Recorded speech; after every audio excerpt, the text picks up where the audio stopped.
Hi ನಮಸ್ತೆ ಎಲ್ಲರಿಗೂ, ನಾನು Kantha. Welcome back to my YouTube channel. ನನ್ನ ಎಲ್ಲ ಕತೆ ನಿಮ್ಮ ಜೊತೆ. ದೋಸೆ ಎಲ್ಲ ಅಕ್ಕಿ ನೆನೆಸಿಟ್ಟಿದ್ದೀನಿ ಅಂತ ಹೇಳ್ದಲ್ವಾ, ಮಂಡೇ ನೈಟ್ ಎಲ್ಲ ಗ್ರೈಂಡ್ ಮಾಡ್ಕೊತಾ ಇದ್ದೀನಿ. ನಾನು ಗ್ರೈಂಡರ್ಗೇನು ಹಾಕಲ್ಲ, ಮಿಕ್ಸಿಯಲ್ಲೇ ಗ್ರೈಂಡ್ ಮಾಡ್ಕೊಂಬಿಡ್ತೀನಿ. ಸ್ವಲ್ಪ ಇರುತ್ತೆ, ಅದಕ್ಕೆ ಮಿಕ್ಸಿಗೆ ಹಾಕ್ಕೊಂಬಿಡ್ತೀನಿ.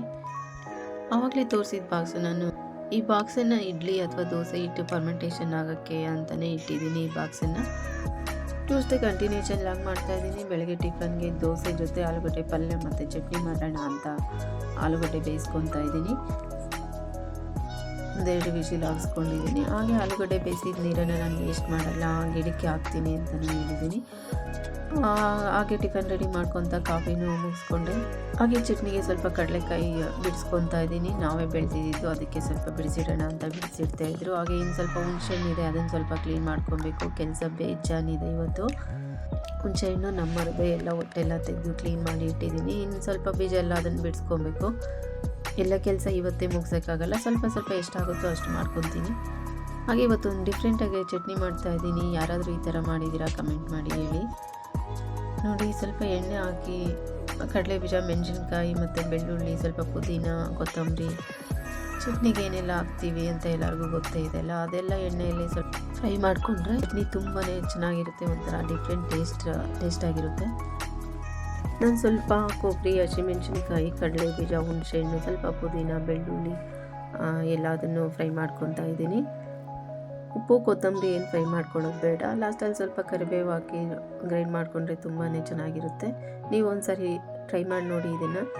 ಹಾಗೆ ಸ್ವಲ್ಪ ಎಣ್ಣೆ, ಸಾಸಿವೆ, ಕರಿಬೇವು, ಸ್ವಲ್ಪ ಕಡಲೆಬೇಳೆ, ಸ್ವಲ್ಪ ಉದ್ದಿನಬೇಳೆ, ಒಂದೆರಡು ಬ್ಯಾಡಿಗೆ ಮೆಣಸಿನ್ಕಾಯಿ ಹಾಕಿ ಒಗ್ಗರಣೆ ಮಾಡಿದರೆ ಒಂದು ಒಳ್ಳೆ ಚಟ್ನಿ ರೆಡಿ ಆಯಿತು. ಕೆಂಪು ಚಟ್ನಿ ಮಾಡೋಣ ಅಂತ ಮೆಣಸಿನ್ಕಾಯಿ ಎಲ್ಲ ನೆನೆಸಿಟ್ಟಿದ್ದೆ, ಮತ್ತು ಬೇಡ ಇದೇ ಮಾಡೋಣ ಅಂತ ಮಾಡ್ತಾಯಿದ್ದೀನಿ. ಹಾಗೆ ಇದ್ರ ಜೊತೆ ಕಡಲೆಪಪ್ಪು ಸ್ವಲ್ಪ ಸೇರಿಸ್ಕೊಬೋದು, ಅಂದರೆ ಹುರ್ಗಡಲೆ ಇರುತ್ತಲ್ಲ, ಅದು ಸ್ವಲ್ಪ ಸೇರಿಸ್ಕೊಂಡ್ರೆ ಇನ್ನೂ ಚೆನ್ನಾಗಿರುತ್ತೆ ಟೇಸ್ಟು. ಚಟ್ನಿ ರೆಡಿ ಆಯಿತು. ಇನ್ನು ಪಲ್ಯ ಒಗ್ಗರಣೆ ಮಾಡ್ಕೊಬೇಕು.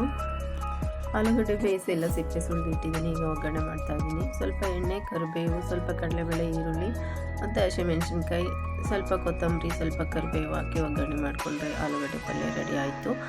ಬೇಕಿದ್ದರೆ ಸ್ವಲ್ಪ ಧನಿಯಾ ಪೌಡರು ಹಾಕ್ಕೊಬೋದು, ಒಂಥರ ಟೇಸ್ಟ್ ಚೆನ್ನಾಗಿರುತ್ತೆ. ನಾನು ಯಾವಾಗಲಾದರೂ ಒಂದೊಂದು ಸಾರಿ ಹಾಕ್ತೀನಿ, ಒಂದೊಂದು ಸಾರಿ ಹಾಕಲ್ಲ. ಸ್ವಲ್ಪ ಅರಿಶಿಣ ಪುಡಿ ಹಾಕ್ತಾಯಿದ್ದೀನಿ.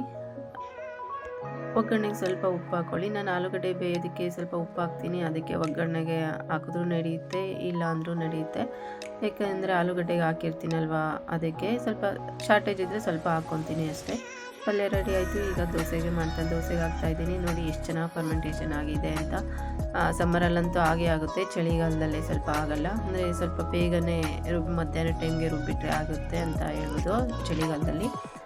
ಈಗೇನು ಇಲ್ಲ, ಆ ಥರ ಸ್ವಲ್ಪ ಬೇಗನೆ ಆಗುತ್ತೆ.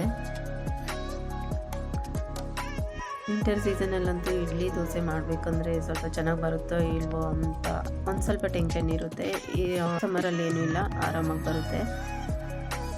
ಅಂದರೆ ದೋಸೆ ಬ್ಯಾಟರ್ ಎಲ್ಲ ಚೆನ್ನಾಗಿ ಫರ್ಮೆಂಟೇಷನ್ ಆಗುತ್ತೆ. ದೋಸೆ ಹಾಕ್ಬಿಟ್ಟಿದ್ದಾಯಿತು. ಇನ್ನು ಸ್ವಲ್ಪ ಕೆಲಸ ಇದೆ, ಮಾಡ್ಕೊಬೇಕು.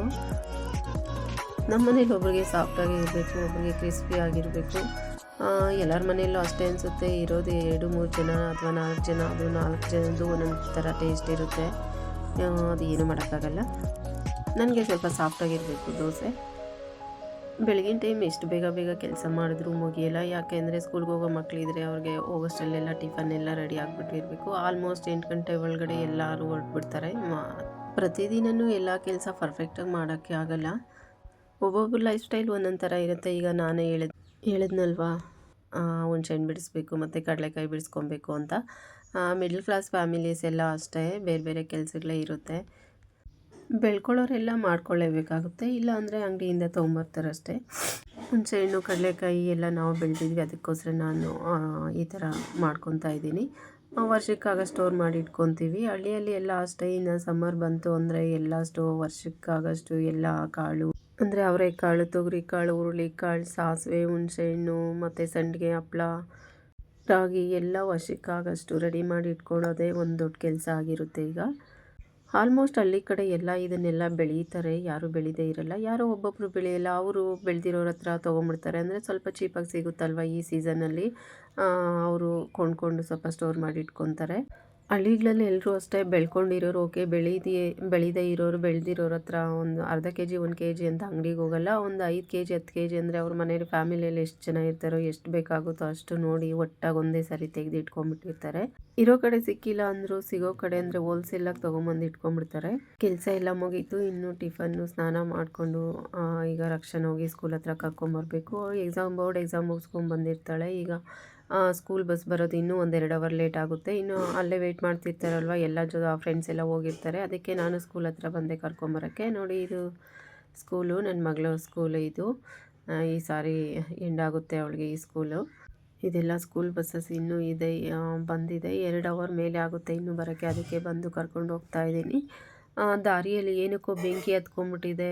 ನೋಡಿ ಎಷ್ಟು ಚೆನ್ನಾಗಿ ಹೆಂಗೆ ಉರಿತಾ ಇದೆ ಅಂತ. ಪಾಪ ಅಲ್ಲಂತೂ ಏನೂ ಇರಲ್ಲ, ಏನಕ್ಕೆ ಹತ್ಕೊಂಡಿದೆಯೋ ಏನೋ ಗೊತ್ತಿಲ್ಲ.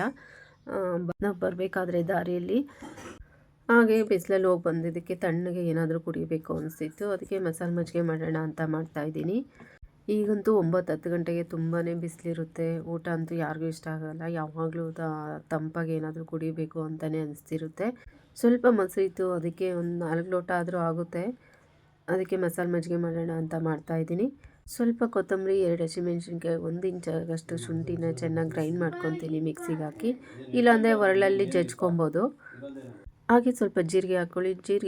ಮಿಕ್ಸಿಗಾದರೂ ಹಾಕ್ಕೊಳ್ಳಿ, ಒಗ್ಗರಣೆಗಾದರೂ ಹಾಕಿ, ಯಾರಿಗೆ ಯಾವ ಥರ ಬೇಕಾದರೂ ಹಾಕ್ಕೊಳ್ಳಿ. ಬೇಸಿಗೆಯಲ್ಲಿ ಮಸಾಲ ಮಜ್ಜಿಗೆ ಒಂದು ಒಳ್ಳೆ ಡ್ರಿಂಕ್ ಅಂತಲೇ ಹೇಳ್ಬೋದು. ಹಾಗೆ ಹೆಲ್ದಿ ಕೂಡ.